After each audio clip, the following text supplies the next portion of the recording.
Hello, welcome to Gardener's World. These are the first parsnips that I've dug this autumn.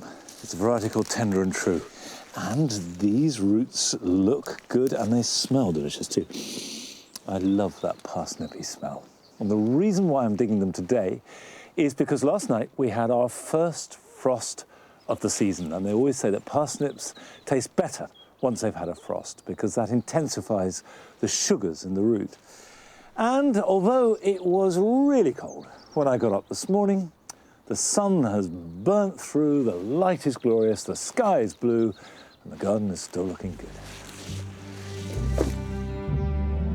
Coming up on today's programme, Carol luxuriates in the glory of cannas. For very little investment, they pay huge dividends. Toby Buckland visits a garden with an amazing array of plants from all over the world. What I really love about the garden is that it has a holiday happiness. And I shall be planting up a winter pot for the jewel garden and also collecting herbs that I can store and use over the coming months.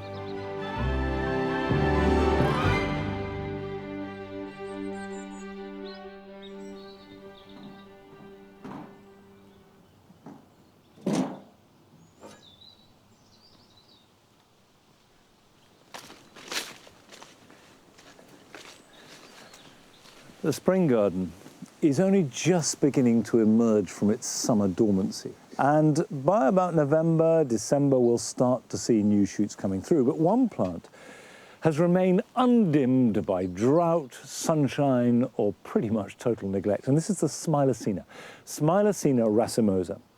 I love it. It's got wonderful white plumes of flower, followed by bright red berries. Definitely a really good plant for a dry, shady spot, a woodland border. But this one has outgrown its position. It's out of proportion to the rest of the planting. I want to move this and take a chunk off for putting elsewhere in the garden.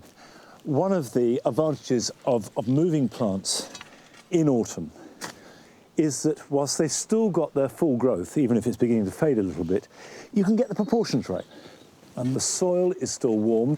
Plant them now, the roots will get established, and next spring they will hardly know they've been moved. The easiest way to divide this is simply to chop it in two. Don't be timid about it, just go for a chop. There we go. It's always a good idea to divide a plant when you move it. Division and replanting reinvigorates them.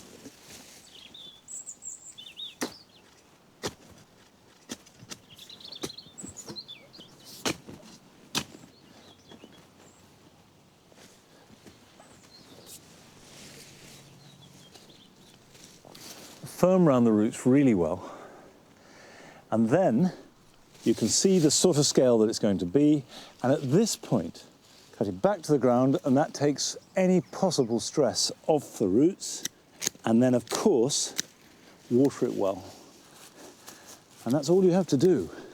And next spring there will be new growth, new shoots, and very quickly it will establish into a strong, healthy plant. But there's no reason why you have to wait until then for the garden to look good. You can keep it going over winter. And we do ask for you to send in your gardening problems. And we did have a letter from Anne and Andy Jenkins in Hertfordshire, who said that they like their garden in summer, but they wish they could make it look a little bit better during the winter months. So Francis went along to give them a hand.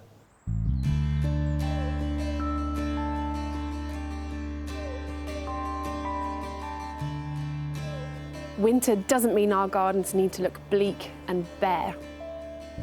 If we choose the right plants, then even on those cold, short days, there can be something fragrant and colourful to lure us back outdoors. I've come to share some planting ideas with Anne and Andy, who want to revamp the space around this seating area. What is it about that that's not working at the moment? It needs a bit more colour after losing all the summer plants, so some colour for autumn, winter and going into spring. OK, and what are you kind of hoping to see when it's done? I would love to get some shade. I think it's absolutely fantastic area. It really catches the sun in the evening, but with baby on the way and Harry being so small, it'd be great if it was a little bit more shaded. OK, that makes sense. There are some great plant combinations that can make this space work. So, Anne, if you don't mind giving me a hand. Love to, it sounds great. And Anne, I think maybe you can chill out whilst we're doing the digging. Happily. Let's get started. OK. First, Andy and I are going to make space for the new planting scheme, clearing out the annuals that are coming to the end of their season and the plants that have become overgrown. There we go. There we go. What do you think? That looks great, doesn't it? So this should make a really lovely feature, Prunus autumnalis, which is one of the only very, very few cherries that flower in the autumn and the winter. Okay. So quite a rare thing in itself. But it's also got really good autumn colour and really lovely spring colour. So when the leaves are coming brilliant. out, they're quite a bronzy colour. Yeah. And in a small garden, it's really important that your trees make a big impact for as much of the year as they can. So Certainly going to do that. really make sure this is well watered, especially for the first year. And this is quite a large tree. You really have to concentrate on establishing it as quickly as possible. Should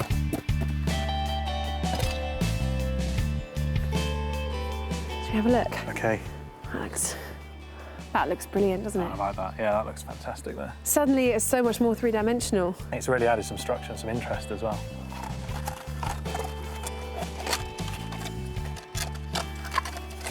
OK, one stake. Let's stake it. The thing to remember is you need to stake all new trees to stop the roots from rocking, which is very damaging to them, breaking off all the new fibrous roots. But you do want it to have some sway because that helps the trunk to thicken. So never higher than a third, but always do it. OK, so we're going to give it a good drink.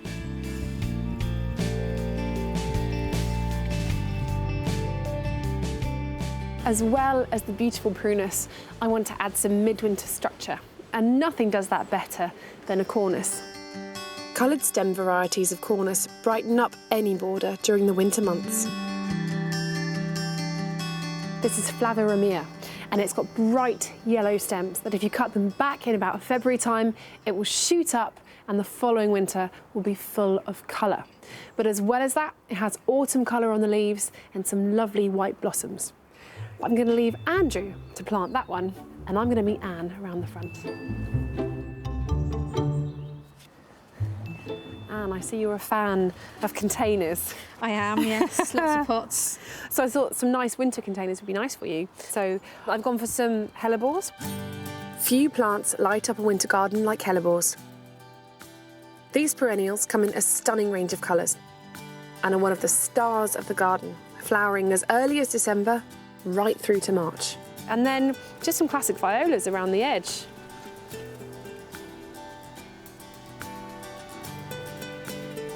There we go. So two of them. This should look brilliant. Excellent.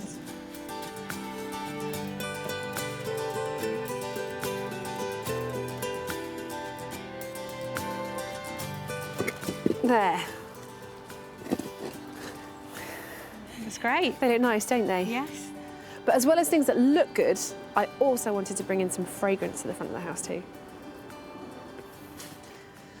So I've got this, which is a Viburnum crossbodden tense, which is a lovely winter flowering shrub. It will lose all of its leaves, and in their place will be beautiful pink clusters of really nicely scented flowers. Thank you.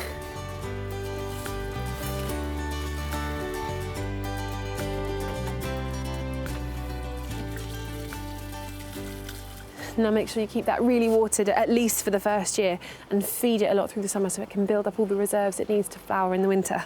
But hopefully that will bring you years of joy. Perfect. Thank you very much. Pleasure. Right, don't forget the tools.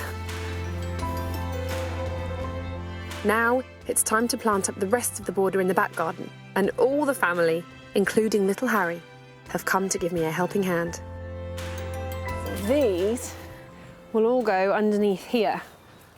So this is Hakanakloa, which is a Japanese grass, which doesn't get much bigger than this. It will just stay green, apart from through the autumn when it gets a kind of bronzy colour to it. Lovely, yeah. So you cut that back in about February time, and then it will just become this size again next year. So nothing too big Perfect. and unruly. Epimedium, this is a really lovely plant for shade and for drought. And that'll go near the back because eventually that will form a mound of probably about this sort of size. And then in the spring, you have a chance to see some very delicate yellow flowers that will throw themselves up from above the foliage. And this is a hardy geranium, Mycorrhizum spessart. The nice thing about this one is it's turning this lovely red colour. Yeah, so it has lovely. autumn colour, which you Yeah. sort of tend to think of as being trees rather than perennials. That's a lovely one. I'm also planting geranium, pink penny, and geranium sanguineum Canon Miles, which will bridge the gap between summer and autumn. That looks fantastic. Brilliant, Yeah, that thank looks you. great. Good. I'll get planting.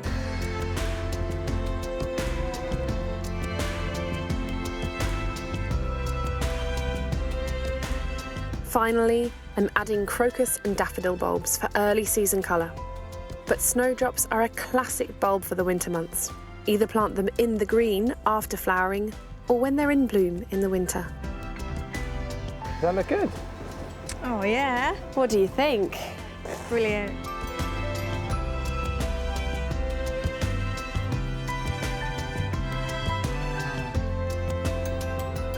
And hopefully in years to come it will get fuller and fuller and even better. And then you can fill the whole of the garden with winter interesting.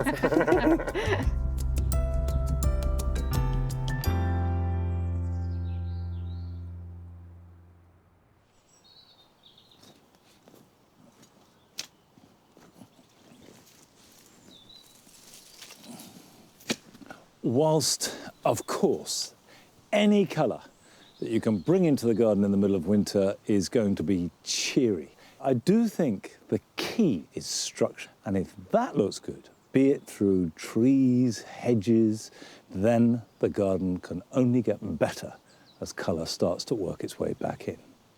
Now, I'm thinking not of winter here, but of next spring. And the colour that this spring garden has can be really intense. But I confess it's fallen off a bit. And what this garden lost was that electric intensity. And I want to bring it back. And I'm going to do so by adding 3 different euphorbias. Now, the first one I'm putting in here is Euphorbia palustris. Now, there are lots and lots of different types of euphorbias. And this one grows quite large. It can grow to about 6 foot tall, given the right conditions. And it's one of the very few euphorbias that like damp soil.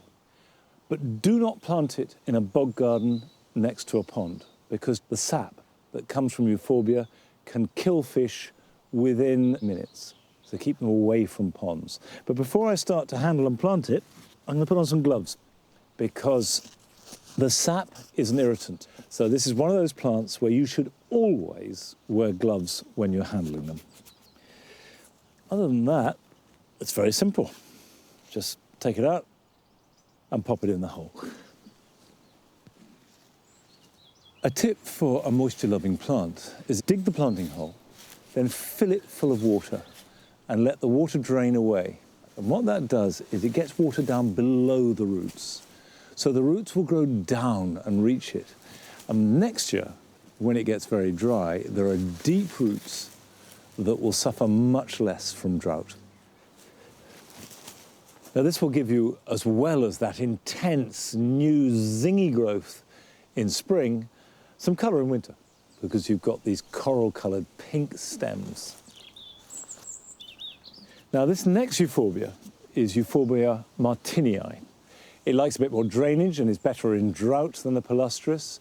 It can cope with full sun, it can cope with some light shade, and it's not at all fussy about pH. And this will bear flowers that have a pale green outer layer of sepals, and then the tiny little true flowers in the middle are intense red. And it's that red that makes the green all the more vibrant.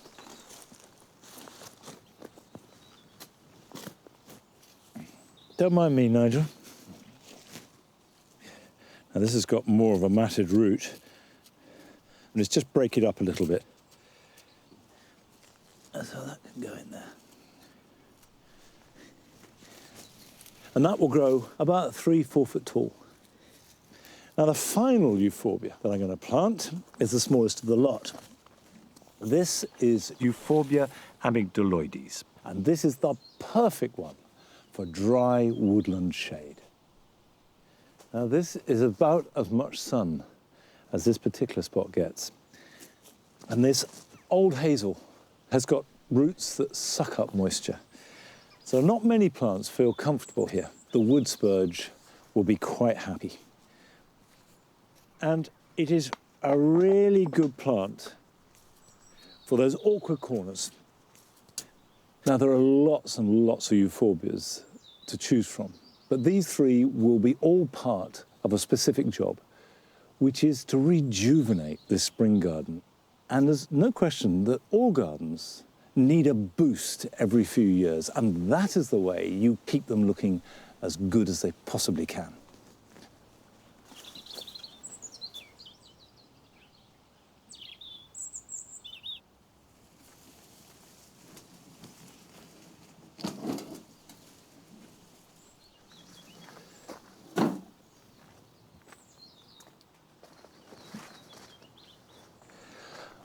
All summer, this pot was planted up with sweet peas and underplanted with Japanese bloodgrass.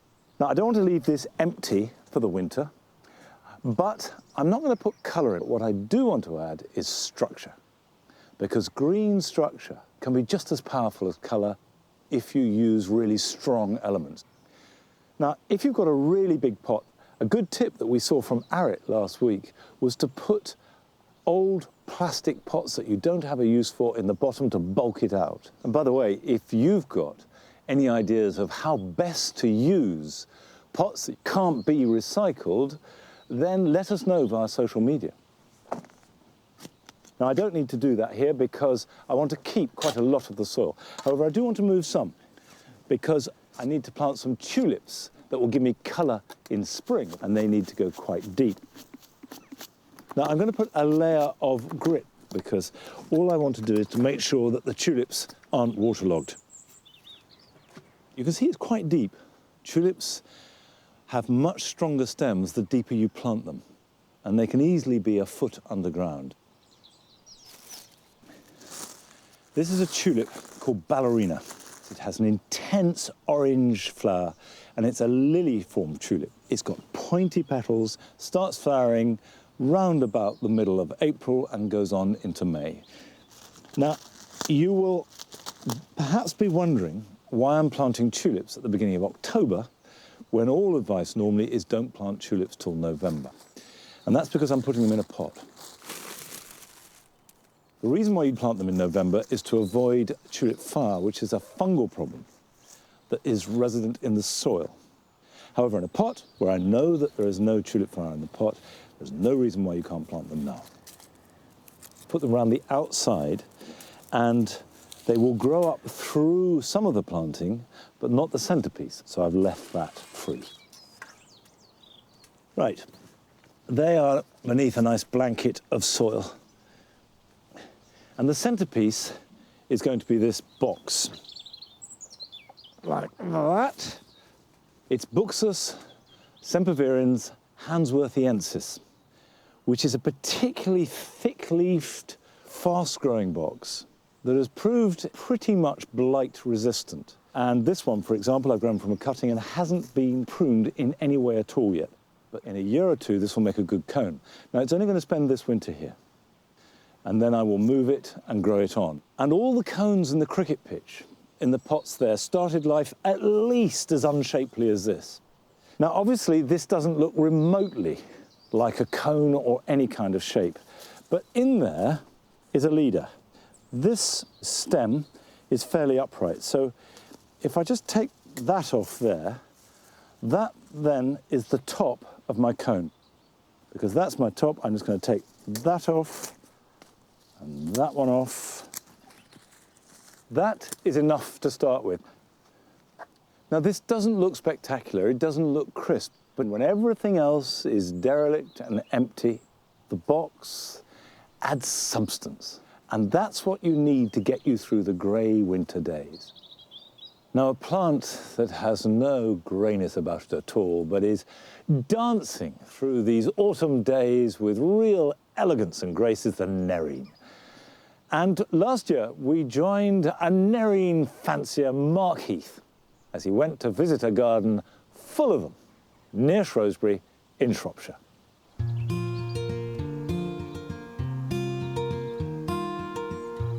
I love Narinis because they are a beautiful autumn flower, giving a wonderful amount of colour at the time of the year when everything's starting to fade.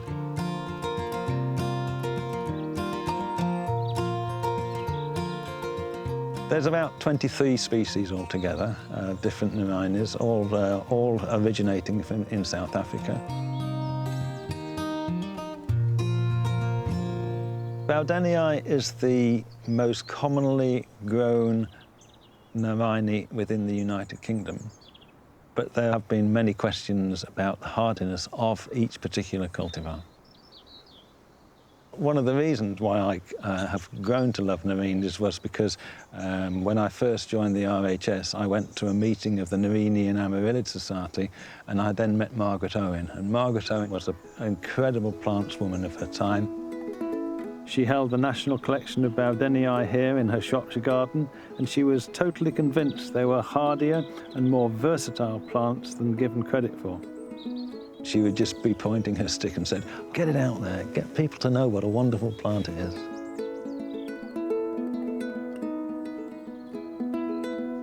Margaret's garden is a little bit overgrown and unfortunately neglected at the present moment, but you can see that still the Narinis are thriving here, in shade, in semi-shade and in sunshine. Margaret would be a person who would look at where the plants came from and do her own thinking and not believe everything that was written in a book. So she pioneered the way to new garden thinking. After the harsh cold winter of 2011, when the temperature in her garden dropped below -15, Margaret noted that the following year, all the Narinis that she had within her garden, they survived, and that convinced her of the hardiness of the Narinis. So she set about campaigning for the RHS to undertake an official trial to prove that her beloved Narines were indeed hardy, garden-worthy plants. That trial began in 2013, and we're now in the final year. The trial we have here is looking at Bowdenii cultivars and hybrids. We set the Narini trial in two different places, one in the north of England and one in the south of England. The north of England being here in Shropshire, which is one of the coldest counties in the country, and the south of England being in Hampshire at Bramdean. So this trial is to show how Narinis will survive in the garden despite the cold temperatures that we have. There are many, many shades of pink, from a dark pink to a light pink, all the way through to very pale pinky whites. One of the darkest pinks is a cultivar called Isabel. Now, Isabel, we are finding, though, performs best in the south of England, where it is a lot warmer. We think Isabel is a cross between Bowdenii, which is the hardy type, and Sarniensis, which is the species that does require protection in the winter because it's not hardy. When we're looking at Narinis, we're looking to see how they perform in the garden with regards to when they flower, the height of the flower, how they bulk up. Do they bulk up quickly? We have some cultivars here that have bulked up from an initial planting of 5 bulbs right up now to 147 bulbs. One particular variety has done that within 5 years. There's a variety called Pink Frostwork. One of the things that you really must remember is to be patient, patient, patient, because Narines don't like disturbance. If they are disturbed, you will have a subsequent poor performing plant the following year. The results of the trial will not be known until early next year, March early next year. But there are some new experimental varieties in which we're getting very, very excited about, particularly this one in front of me, which is a compact type. It has 14 flowers per each individual scape. It has a lovely, lovely colour. The perianth is really, really nice and red and makes a very, very attractive form for the garden or a patio container. And I think it would be a fitting tribute to Margaret to name one of these new experimental varieties as a cultivar Margaret Owen, as a fitting tribute to an absolutely wonderful lady, a wonderful plantswoman who was kind and generous and wanted to spread her knowledge for everybody.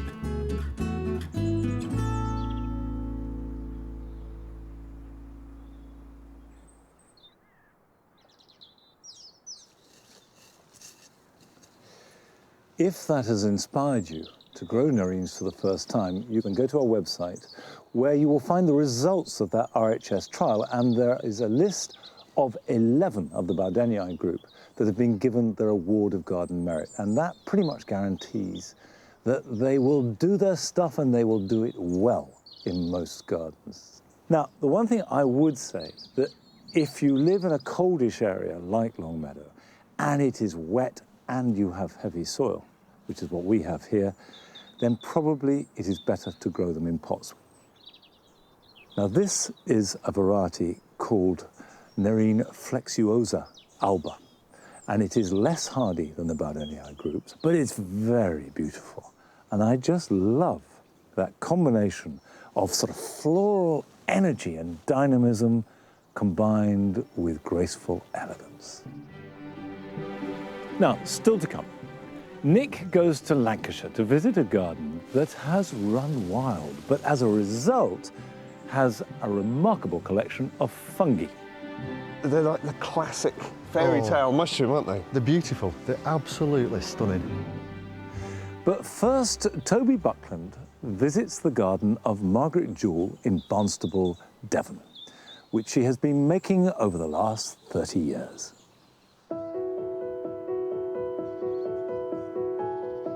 This is the Croft, a garden containing an amazing variety of plants, carefully tended and loved by a very passionate plantswoman. Margaret Jewell has organically developed this 1 acre garden over 35 years. It's divided into different areas, each with its own distinct style, including perennials, a lush tropical garden, and Japanese-inspired pools and topiary. So when you first started, did you have a vision for what the garden would become? Not really, no. You've got to start with the basics, and once you've got the basics in, like your conifers and your trees and that sort of thing, you can then build the beds. The garden seems so exotic, and there's a lot of references to Japan. I mean, is well travel your thing? I've never been to Japan, but I've always had a feeling for a Japanese garden because it's so calming, isn't it? Well, it certainly added personality, but more than that, you've done it really well because the planting's so lovely, and that evolved, didn't it, from a very 70s low-maintenance type of garden? Yes. I put the conifers in first into an ordinary garden at that time. I decided then that I would like to make the Japanese garden. The conifers had grown to about 4 or 5 foot high. Yeah. And I went and got the secateurs, and I just kept clipping it, turning them into cloud prune conifers, like you see now.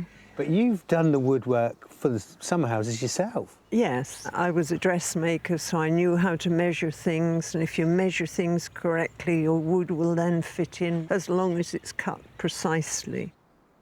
The lawn is a triumph. What's your secret? I think the lawn actually makes the garden. If you look after your lawn, then it sets the whole garden off. Twice a year, I actually feed it with pelleted chicken manure. Oh, yeah? I spread it all over. I literally spray it with your hands. You don't want to do this when you've got guests coming round the next night? Absolutely not, because of the smell. The diversity of plants here is extraordinary. I can't wait to get amongst them.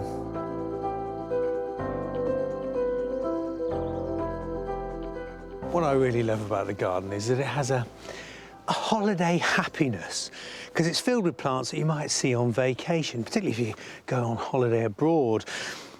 There's ginger lilies, they're from India, and this, eucalyptus, from South Africa. Eucalyptus sparkling burgundy, It looks so exotic, but it's actually relatively easy to grow if you remember two things.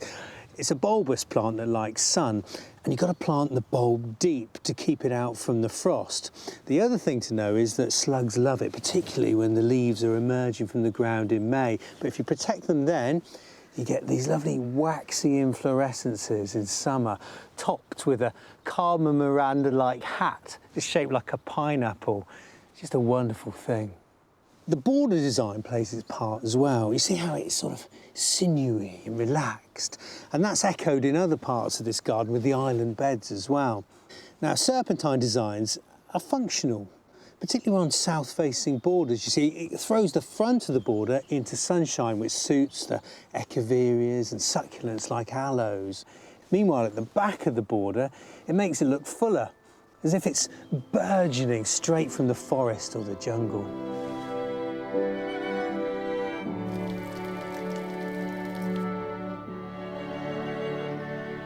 With Japanese gardening, it's not just about what you grow, it's how you grow it. You see, plants need pruning, and Margaret, she's not shy with the secateurs. This golden bamboo is a great example. Now, left to its own devices, it would be a lowering great lump, as gloomy as a storm cloud, but pruned so that the older combs, that's the canes, are taken from the centre, just keeping the brightest and the best so the light spills through. My favourite bit of pruning, though, are these conifers. Margaret trained out, wired out the thickest stems, removed all the rest, and then from the tufts she grew these clouds, turning what was a plant that no one wanted into a piece of living sculpture. And you'll have to believe me when I say this, but it's like touching the head of someone who's just had a crew cut. They're just lovely. Oh, I can't keep my hands off them.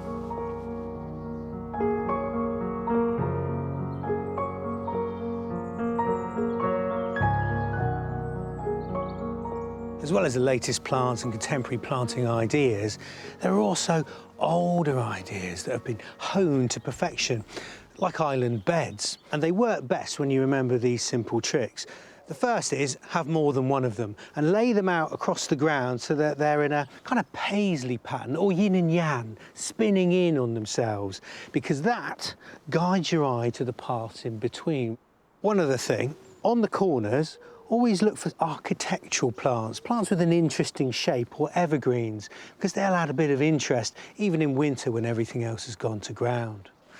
And one final thing, every island should have some treasure. And what about this trove of golden daisies? This is Rudbeckia deemii. Now, you don't see this for sale as often as you see its cousin, Goldsturm, but this has got such neat petals. I think it's a better form. It's glorious.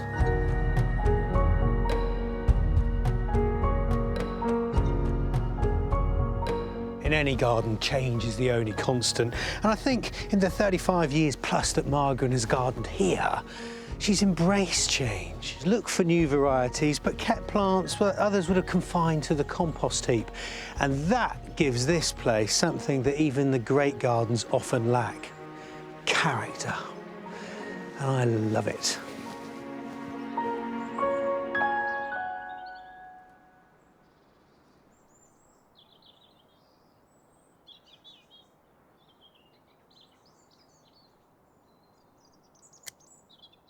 I do agree with Toby that character is what makes the difference between a garden that you admire and a garden that you love. Now, on this table, I've got a selection of succulents, and they've had a really good summer. Of course, they've loved the heat and the drought, and one or two of them are beginning to flower in an extraordinary fashion. Look at these lithops. These are little stone-like plants that come from the Namibian desert. And for much of the time, they just stay the same. They don't do anything at all. And then, suddenly, they produce these flowers. And that's it. It's a few days, and that's all their activity over. But that's long enough for it to be pollinated. Now, Nick has been to visit a garden that, for various reasons, was left untouched for a long time. And as a result, extraordinary things have begun to find their home.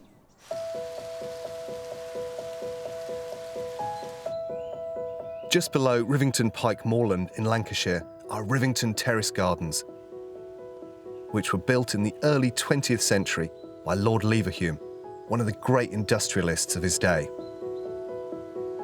But by the 1920s, it had become neglected and eventually returned to nature. Today, however, the charity Groundwork are repairing the gardens in association with the Rivington Heritage Trust. However, this forgotten landscape has become the perfect environment for a whole host of fungi to run riot. I've come to delve into the soil and look at the unique conditions which have allowed fungus to proliferate here. I'm meeting Colin Unsworth, an amateur mushroom enthusiast who's been given special permission today to show me around and pick some mushrooms.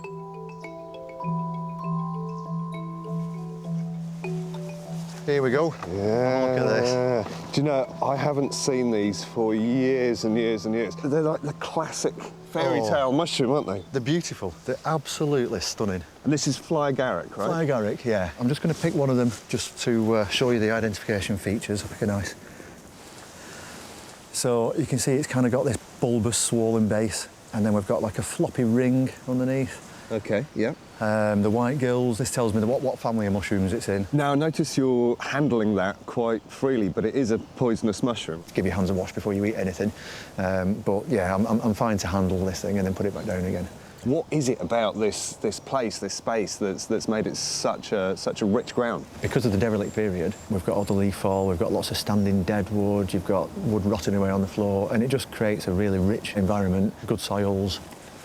I noticed back there's an oyster mushroom just growing on the side of a log, which looks quite stunning. Yes, really interesting species, oyster mushrooms. So you know that the fungi kingdom is, biologically and evolutionary speaking, it's more closely related to the animal kingdom than the plant kingdom. Yeah, absolutely, yeah. It's not a plant. And the oyster mushroom is quite interesting because it's a carnivorous mushroom. It traps and feeds off nematode worms. Wow. That's one of its food sources. So literally a mushroom is eating animals. That's amazing. Yeah. Yes.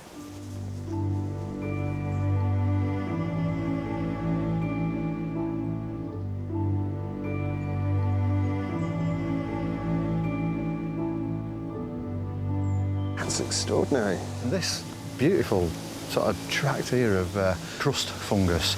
So there's a few different species that grow in this sort of manner on the side of trees. We get polypores and crusts, and this is one of the It's beautiful. It's lovely to see it making its way up. Yeah. Up the stem. Yeah. You know what this is, don't you? Yes, indeed. This is honey fungus, isn't it? This is the destroyer of gardens, potentially. It is kind of viewed as the gardener's nightmare. It's a parasitic fungi. There's a few different species, but this is the common one. And it does a really good job of taking out anything that's got a weakness in it. Let's have a look a bit closer. There we go. So you can see the stem coming down, sort of nice brown colour on the stem. And this is the underside, the ring. Gills are one of the identifying features of different mushroom species.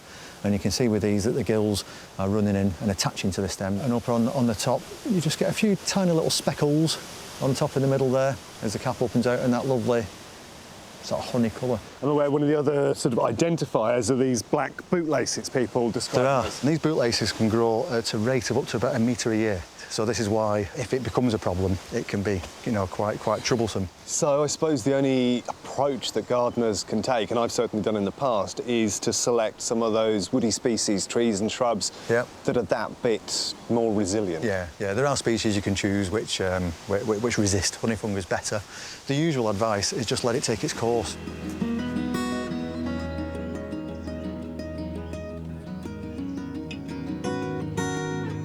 Gardeners are often keen to remove mushrooms from their borders or from their lawns, but actually they're vitally important to the health of the soil.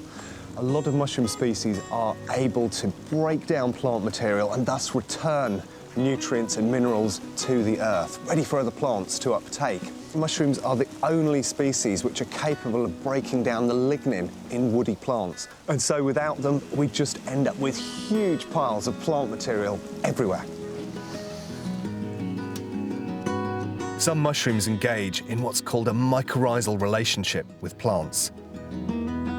mycorrhizas help the plants gather more water and nutrients than they would on their own. One of these fungi is the blackening rustler.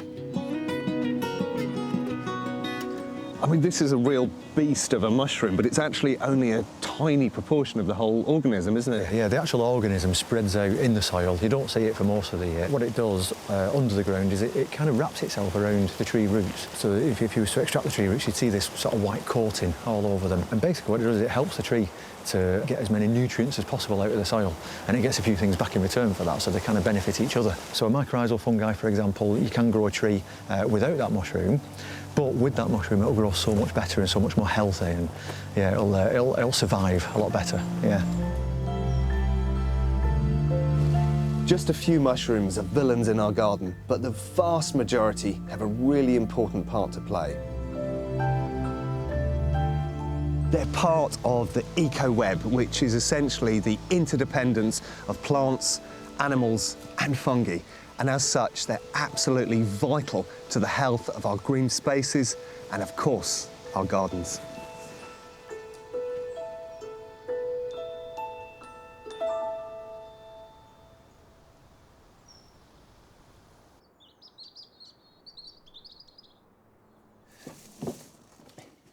It is strange that so many of us gardeners are anxious about fungi, even scared about them. I get lots of letters, as though any sign of fungi, mushrooms, toadstools is a problem. And the truth is that they are the fruiting bodies of something that exists under all our gardens. Far more good comes from fungus than any possible harm. And of course they can be delicious to eat. Last night I went collecting field mushrooms in the fields around here, and they were absolutely delicious. Although I would say that if you are not 100% certain of identification and what it is you're eating, then don't eat it. But if you can identify them and you feel confident, then that is another huge benefit that they bring us. Now, no more benefits from tomatoes, I'm afraid. This is the end of their season here in the greenhouse. But don't give up on green tomatoes. Collect them. You can put them in a drawer with a banana and they will ripen. And also green tomato chutney, green tomato soup. It's all very good. They are perfectly edible. But I need the space because with the weather getting colder, I need to start to bring in plants that are not fully hardy. I'll take the tomato plants to the compost heap, but I've managed to salvage a few basil leaves and I will enjoy both the green and the red tomatoes.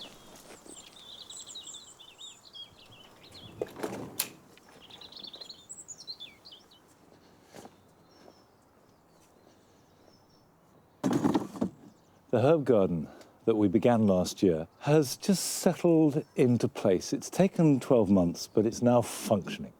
Now, it's been through a good summer. Of course, it's loved this hot weather. But as we go into autumn and with winter ahead, there are one or two things that you can do to maximize both the harvest over winter and also the health of your herbs for next year.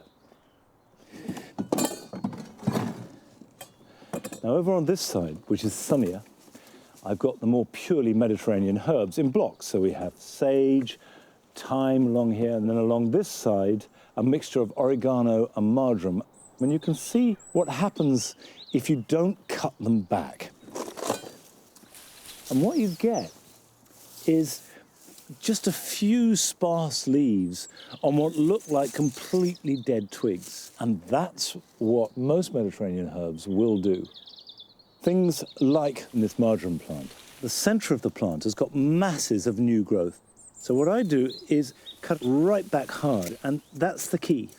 Don't cut halfway up, but go back to the ground. And then next spring, it's starting from the base. And we'll have lovely, beautiful, green, fresh, flavoursome marjoram.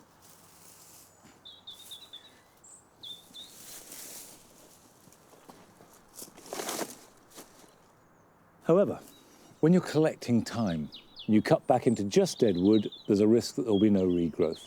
So thyme is tricky. So the answer is never to let it get too bad. And when you cut back, as long as you have some green growth beneath the cut point, you'll get regrowth there. And if you do this from an early stage, it will regenerate from that point. Leave it and you increasingly get these bare stems underneath, and that becomes more and more problematic. So what I recommend is sowing fresh thyme every year and replacing the plants every 2 or 3 years, because in a British climate, it's almost impossible to stop it growing out and becoming very woody.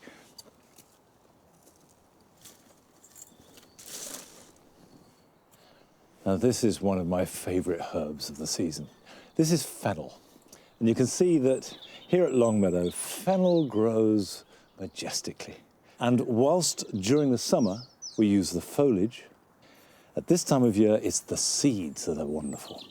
And some of them have gone over and dried, but if you take them when they're green, they are fantastic with pork, with chicken, and I like just munching them. So if you take a few and pop them in your mouth, you get a lovely licoricey aniseed ball flavour. And what we don't eat, the birds will. And we leave the fennel in the ground until spring because their skeletons remain strong, and when they are rimed with frost, they're one of the most beautiful things in the garden. Now, another plant that towers over others in the flower borders at this time of year is the canna. And Carol has been down to Overbeck's garden near Salcombe in South Devon to enjoy it at its very best.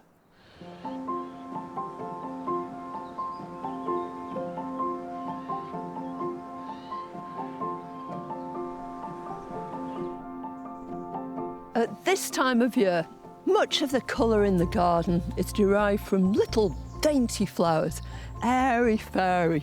You yearn for something with tall stems, big, sumptuous leaves, and not gaudy, but glamorous and gorgeous flowers.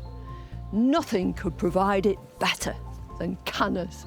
They're the true drama queens of the autumn border. Canna is the only genus in the family Cannaceae. There are only a few species within the canna genus, but there are hundreds of extravagant cultivars in a wide range of colours and habit variations. This magnificent specimen is Canna indica. Great tall stems. At the top of them are these dainty, rather refined orange flowers. But really, the reason you grow it is for this broad, beautiful, bronzy foliage. And after the flowers have finished, they'll very often set seed. You can see it's quite big. Now, the other name for this plant is Indian shot. The story goes that in the Indian Mutiny, the soldiers had run out of lead shot, so they actually used this as ammunition. They shoved it down the barrels of the muskets and off they went again. Well, it's an interesting story, but for me, the whole interest of this plant is in this magnificent stature. It's a true delight and a really definite statement in the borders.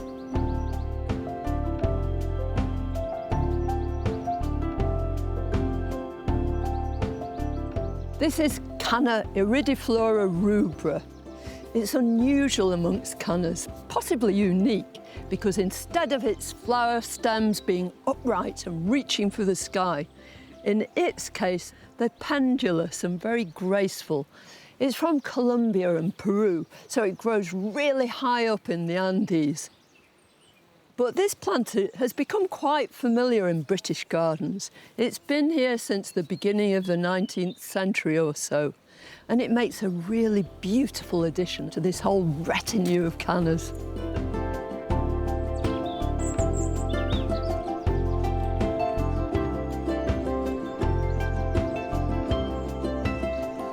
Cannas lend themselves to hybridisation.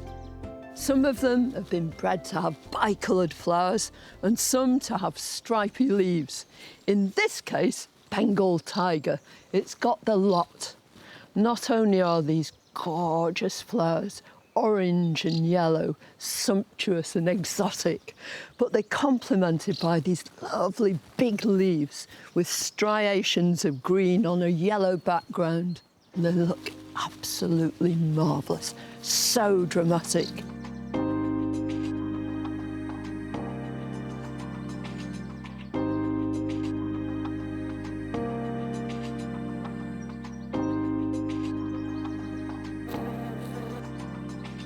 Cannas don't have to take centre stage. Sometimes they act as a foil, a backdrop to the splendid display that you get from plants like these glorious dahlias or the helianthus.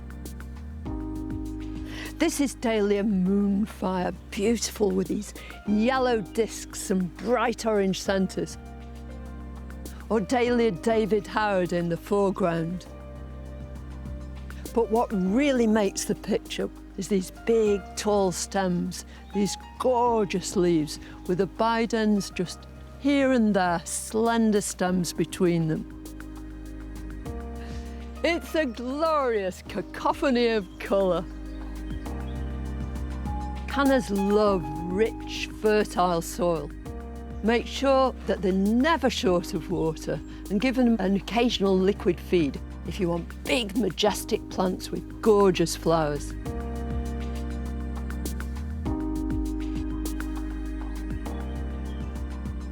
A very straightforward way of growing more cannas is to grow them from seed. This dinky little canna is Canna brasiliensis, and it sets seed quite freely. All you do when these seeds are about to burst asunder is take out the seed into your hand and sow it.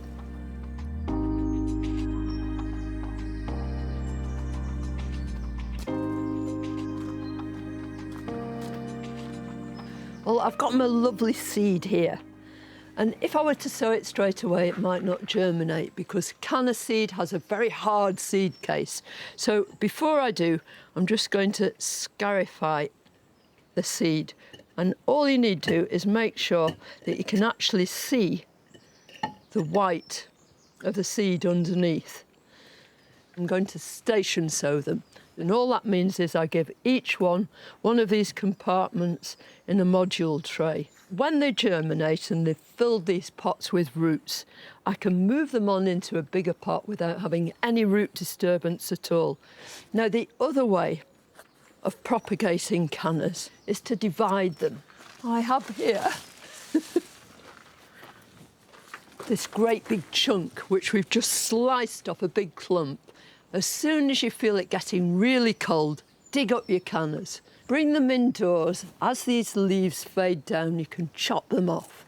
And then, having exposed the rhizomatous roots, you can actually divide them into nice big chunks. As long as you make sure that there's a couple of rhizomes and 2 or 3 of these little embryonic shoots here, you should get a really big plant by the next spring.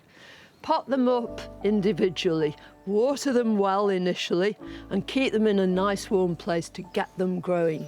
It's as easy as that.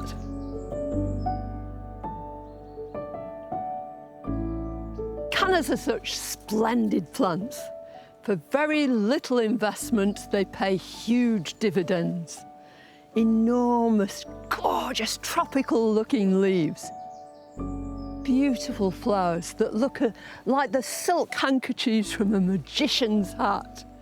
They light up the autumn borders, go beautifully with everything. Who could be without them?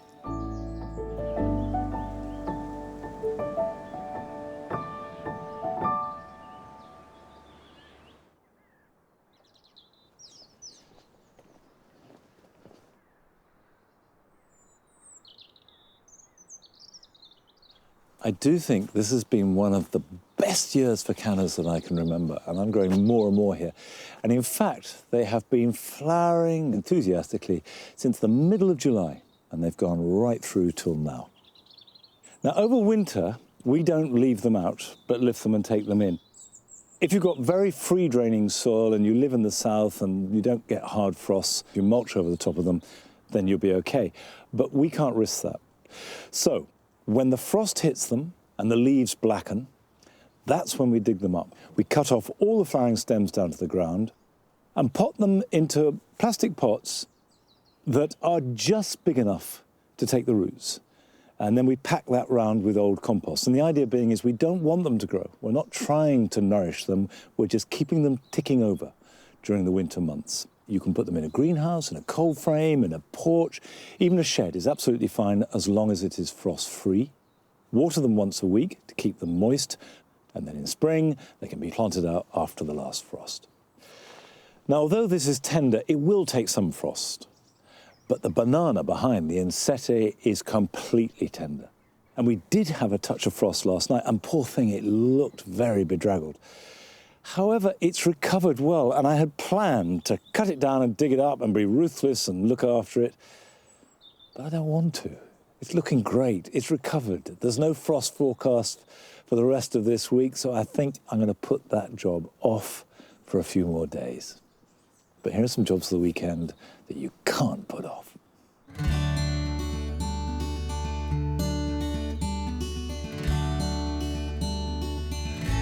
Now is the perfect moment to prune climbing roses. The idea is to create a framework of 5 or 6 largely horizontal stems from which side shoots can grow. So remove all extraneous material growing out from the plant, and then cut back this year's side shoots to a stub.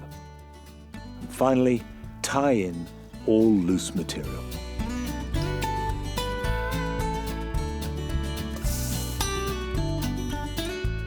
Brick and paved paths can become very slippery at this time of year. And a very simple way of dealing with it is to use sharp sand. Sprinkle a little onto the path and brush it in vigorously with a really stiff brush. And this remains effective for 2 or 3 weeks. Now is a good time to plant out wallflowers, and I like to plant them in pots, underplanted with tulips. Use a really gritty mix. It's good for the tulips as well as the wallflowers, which flower best with their wonderful fragrance in really poor soil.